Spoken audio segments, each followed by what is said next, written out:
Imagine raising a child, respecting their boundaries, just really doing your best as a parent, and then one day, without warning, they disappear. There was no fight, no explanation, just silence. Like this happened 4 years ago to one of our listeners, and in the beginning, she reached out a lot, just trying to search for answers, search for ways to reconnect, fix things, but she was always ignored. Like all her attempts were ignored. Well, now she's reaching out to our kind community for help because her health is failing and she wants to figure out, is it appropriate? Can I? If so, how do I reach back out and try to make amends with my estranged adult child? First of all, I'm so sorry that your family is going through this. I'm sorry about your failing health. And I'm just so happy that we have this community that you feel comfortable like reaching out to and asking for support.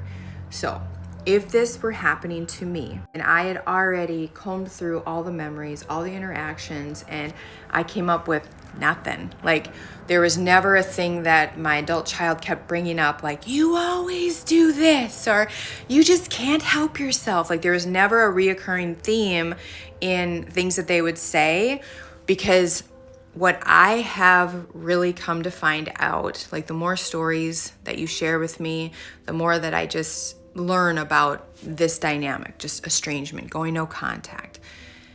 Adult children don't do it lightly. And so there is something, there is a reason why your child did this. And the thing that parents sometimes misinterpret, like their silence, like, why won't you just tell me why you're doing this? If you ask adult children, 9 times out of 10, they're gonna say, I told you 1,000 times. And the 1,001 time I was like, I can't do this anymore. And then they cut you off. So I'm assuming that your adult child believes they did tell you. And this is all assumptions. I have no idea if your adult child has mental health going on, addiction. I'm just assuming that it is like the bulk of estrangement situations where your adult child may have felt like they brought it to your attention enough and now they don't have to do it anymore. So going into the self-reflection process like that, knowing like, okay, well, most adult children don't, go no contact out of nowhere. Like they believe they have told us a million times. I would get my magnifying glass. I would go through every memory, every interaction.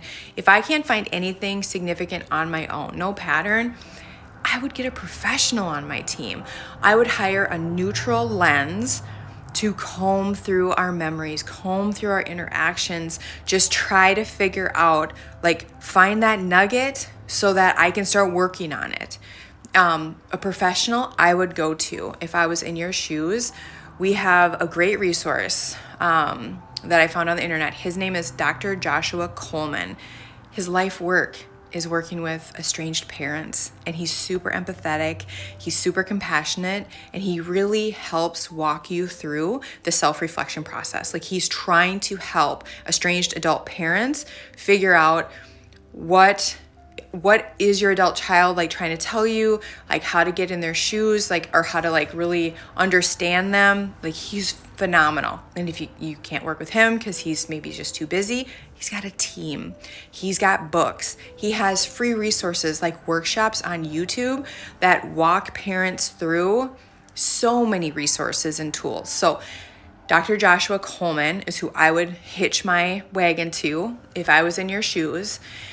Or if you want to have more personal attention, get a paid therapist that is trained in estrangement, has experience in estrangement, have them walk you through. Let's say they find something. Let's say they're like, I think this is what your adult child was trying to tell you. And when you hear it from the therapist, you're like, oh, like you just like a fresh perspective. You're not defensive and you just hear it differently. Then I would work with my therapist on like figuring out how do I fix this thing about me that was bothering my child so much that they had to estrange from me. Then, after the work is done, I would sit down, and I believe Dr. Joshua Coleman calls this actually an amends letter. So I would sit down, I'm not sure about that, but I think so. But I would sit down, I would write my adult child Now, I'm not writing to try to get them to reach back out to me, but I'm writing to let them know I did the work. So I just want you to know, like, I did the work. I hired a professional. I figured out, like, I was missing this. Like, I missed this over and over and over, and I'm so sorry. And like, I've done the work, and this is how I see things differently. But and then I would also just say, there is no pressure, but if you ever do want to, meet up and talk in a public spot, I'm very willing, but there's no pressure. And when I send off that letter, I am releasing the outcome because I can't control it.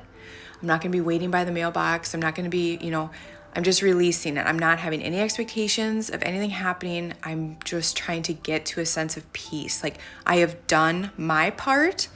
Now it's on my adult child. Should they want to reach out to me, they can. Like, that is what I would do. And then I would keep working with a therapist or continue learning Dr. Joshua Coleman's tools on how to focus on what I can control in terms of, like, not allowing the grief to be gravy all over my plate, because I truly can't imagine what it would be like to have a child estranged from me. And I know that if that ever happens to me, I will have to figure out tools to, like, compartmentalize my grief. And that is something that Dr. Joshua Coleman helps parents with as well. I don't know. I hope this was helpful. And I know that the Mind Your Boundary community will have really insightful things to share with you as well. And I wish you the very, very best of luck with working through this process and your health as well.